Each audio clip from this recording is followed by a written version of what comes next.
भाई यार किसी काम में मन नहीं लग रहा है, जो काम करने जाता हूँ वो होता नहीं है। ठीक है, लाइफ में बहुत सारी प्रॉब्लम्स हैं, तो क्या किया जाए?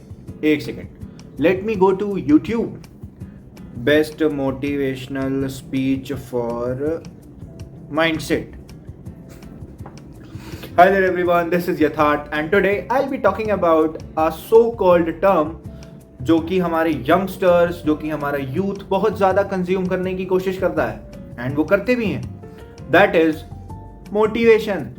अब आजकल की एरा में अगर आपको मोटिवेशन की ज़रूरत पड़ रही है, अगर आपको ये लग रहा है कि कोई तीसरा आदमी मुझे ये बताए कि मुझे क्या करना है, तो आपकी लाइफ वहीं पे आधी खराब हो गई.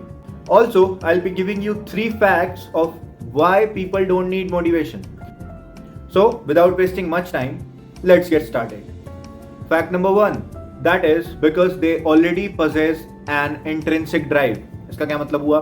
देखो, जो भी यूथ है या किसी भी एज ग्रुप का इंसान है, उसके अंदर एक क्यूरियोसिटी होती है, ठीक है, एक पैशन होता है. क्यूरियोसिटी होती है कि वो नई चीज़ों को एक्सप्लोर करे. पैशन होता है कि वो उन चीज़ों के बारे में और जाने, अपने आप को उनमें बेहतर करे. ठीक है, एंड मेरे को ये बताने की ज़रूरत नहीं है, अगर आप अपने आप को किसी चीज़ में बेहतर कर रहे हैं, ठीक है, अगर आपको उस चीज़ में रिजल्ट दिख रहा है, अगर आपको लोग प्रेज कर रहे हैं कि हाँ भाई वाह क्या काम कर रहा है, बहुत बढ़िया, किसको ज़रूरत पड़ रही है उसके बाद मोटिवेशन की? ठीक है ना. तो अब मोटिवेशन की ज़रूरत किन लोगों को पड़ती है? इसका सीधा सा जवाब वो है जो सुनने में थोड़ा कड़वा लगेगा, but it's the only truth. Motivation की ज़रूरत ऐसे लोगों को पड़ती है जो ज़िंदगी में कुछ नहीं करते. ठीक है ना. अगर आप एक नॉर्मल इंसान है बट आपको अपने फ्यूचर की चिंता है, आप उसके लिए कुछ कर नहीं रहे हैं बट आप करना भी चाहते हैं, ऐसे लोगों को मोटिवेशन की ज़रूरत पड़ती है. अगर कोई इंसान अपना काम डेली बेसिस पे कर रहा है, अगर कोई इंसान अपना काम कंसिस्टेंसी से कर रहा है, अगर उसे अपने काम में ग्रोथ दिख रही है, that is his biggest motivation. वो किसी प्लेटफॉर्म पे नहीं जाएगा, ठीक है, वो कहीं भी ये नहीं सर्च करेगा कि हाँ भाई फलां की वीडियो बता दो मुझे कि मोटिवेशन स्पीच देते हुए. मेरे पास एक छोटा सा एग्जांपल है. जितने भी यूनिकॉर्न फाउंडर्स हुए हैं या जितने भी बड़ी बड़ी कंपनीज के फाउंडर हुए हैं, क्या उनमें से किसी ने बोला है कि भाई मेरी मोटिवेशन तो ये थी कि भाई मैंने एक्स महेश्वरी, दलाल, इन सबको देखा और मेरा तो मज़ा ही आ गया, मेरी कंपनी हज़ारों करोड़ की होगी बस इनकी मोटिवेशन सुनने के बाद? ऐसा नहीं है. उनमें से कोई भी ये बात नहीं कहेगा. क्यों? क्योंकि वो अपने काम में मग्न थे, ना कि आपकी तरह बैठ के फोन चला रहे हैं या लैपटॉप पे सर्च कर रहे हैं कि हाँ भाई motivational speech. I will repeat this statement of mind कि जितने भी मोटिवेशनल स्पीकर्स हैं, ठीक है ना, वो कुछ नहीं कर रहे हैं, वो बस अपना धंधा चला रहे हैं. They are doing business and you need to understand such things, specially if you are in this era. अगर आप 18, 19, 20 साल के हैं या अगर आप इससे ऊपर हैं, आपको ये चीज़ें समझ में आनी चाहिए. ऑल्सो जितने भी मोटिवेशनल स्पीकर्स हैं, ये बताते क्या हैं? और भाई इनकी भी कुछ बात सुनी जाए कि हाँ ये बताते क्या है. मैक्सिमम मोटिवेशनल स्पीकर्स जिनको आपने सुन रखा होगा, वो आपको वो चीज़ें बताते हैं जो आपको ऑलरेडी पता होती हैं. ठीक है ना. तो अब कुछ लोग होते हैं इनमें से महानुभाव कि हाँ भाई हम मेंबरशिप लेंगे मोटिवेशन की. रोक लोगे तुम हमें? वो लेते हैं मेंबरशिप मोटिवेशन के लिए एंड वो पैसा उस चीज़ का देते हैं जो कि उन्हें पहले से पता होनी चाहिए या पता हो भी सकती है. Motivational speakers, 90% of the motivational speakers. I will be taking example of Andrew Tate. Andrew Tate ने अपने मुंह से सीधी यही बात बोली थी कि भाई मैं पैसा कमाता हूं ये बोल के कि water is wet. Why do you think you became so powerful? I'm not magical, right? I didn't put a spell on the world. I've been saying things that people have to a degree semi-agree with or been thinking for a very long time and couldn't say. And I came along and said water is wet and became the most famous man on the planet. वो इंसान admit कर रहा है कि आज की generation को वो चीज़ें बताओ जो उसे ऑलरेडी पता होनी चाहिए. पर अगर आप एक सर्टेन लेवल पे हो, मैं आपको एक छोटा सा एग्जांपल देता हूँ. सपोज एक इंसान सर्टेन लेवल पे है, ठीक है, सक्सेसफुल है अपनी लाइफ में, बहुत बढ़िया. वो फिर ये भी बोलेगा ना कि भाई मैं खाना 8 बजे खा लेता हूँ, तो आपके दिमाग में एक बार क्लिक कर जाएगा कि हाँ भाई वो खाना 8 बजे खाता, यही है उसकी सफलता का राज. ठीक है ना. कोई बड़ी बात नहीं है उसमें. तो आपको ये चीजें समझनी चाहिए. Don't look at the person. ठीक है ना. एक लेवल पे आने के बाद तो भाई अगर मान लो वो गधा भी हो, अगर वो कुछ बोले तो ऐसे लग रहा है कि हाँ भाई फूल झड़ रहे हैं, मजा ही आ गया. ऐसा नहीं होता है. ठीक है ना?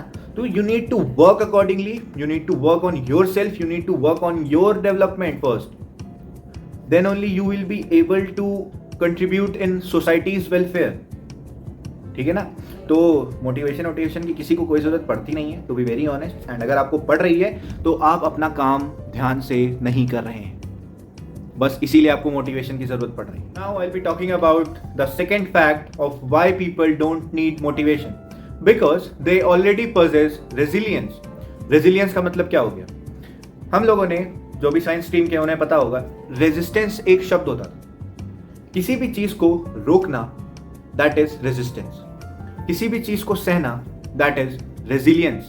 रेजिलियंस का मतलब क्या हो गया कि अगर आप एक डिफरेंट सर्कमस्टांस से उभर चुके हैं, तो अगर वो परिस्थिति आपके साथ दोबारा हुई तो आपको पता है उससे टैकल कैसे करना है, आपको पता है कि आप उस चीज से बाहर कैसे निकलेंगे. That is resilience.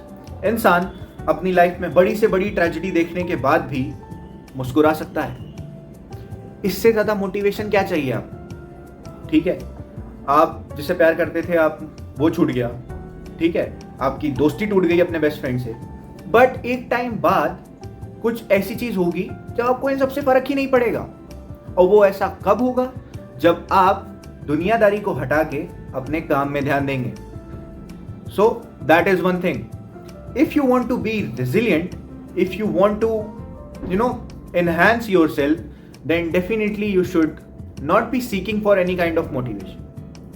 I'll be repeating this thing. Motivation की जरूरत उन्हें होती है जिनकी जरूरतें कम होती हैं. अगर आपकी ज़रूरतें ज़्यादा हैं तो आपको मोटिवेशन की ज़रूरत नहीं पड़ेगी. आप अपने काम में ही इतने मग्न रहेंगे कि आपको सिर्फ अपनी ज़रूरतें दिखेंगी, ना कि ये कि हाँ भाई लाइफ में कुछ तो करना पड़ेगा. लाइफ में कुछ करना पड़ेगा और मैं लाइफ में कुछ कर रहा हूँ, बहुत बड़ा डिफरेंस आ जाता है. ठीक है, so I will advice you guys to be in that second stage कि मैं लाइफ में कुछ कर रहा हूँ. The third thing which I'll be talking about is natural development. Natural development बहुत आसान सी बात है. आप छोटे थे, फिर आप बड़े हुए, आप मैच्योर हो गए, तो आप एक टाइम पे ऐसी लेवल पे आ जाएंगे जब आपको मैच्योरिटी हिट करेगी. ठीक है, जब आपके दिमाग में ये चीज़ होगी कि भाई मोटिवेशन ज़रूरी नहीं है, काम करना ज़रूरी है. I have a family to feed. मेरी एक दोस्त ने बहुत अच्छी बात कही थी. If you are a sigma male, जो कि आजकल बहुत ज़्यादा ट्रेंड चल रहा है, you have a family to feed. ठीक है, सिग्मा मेल की जो क्वालिटीज़ होती हैं वो ये नहीं कि हाँ भाई लड़कियों को ध्यान नहीं दे रहे हैं, ये नहीं वो नहीं, ठीक है, बढ़िया लाइफ जी रहे हैं, सिगार विगार पी रहे हैं, सिग्मा मेल बने जा रहे हैं. ऐसा कुछ नहीं होता. Real sigma male is someone who is somebody like your father, who possess some qualities like your father. Those are real sigma male. ठीक है, लड़कियों के पीछे भागना, लड़कियों को भाव देना या लड़कियों से भाव ना लेना, अकड़ में रहना, दारू पीना, cigar Phukna, those are not the qualities of a sigma male. A sigma male is someone who knows how to build his home, how to feed his family members, and how to be happy with them. And also, sigma male is someone who knows how to tackle every single problem occurring in his life and in the life of his loved ones. So, ये हो गया natural development का point. Okay, so that's it for today. If you like this video, do let me know in the comments. And also, like, share and subscribe. If you are watching this in the day, have a great day. If you are watching this in the night, have a good night. Bye.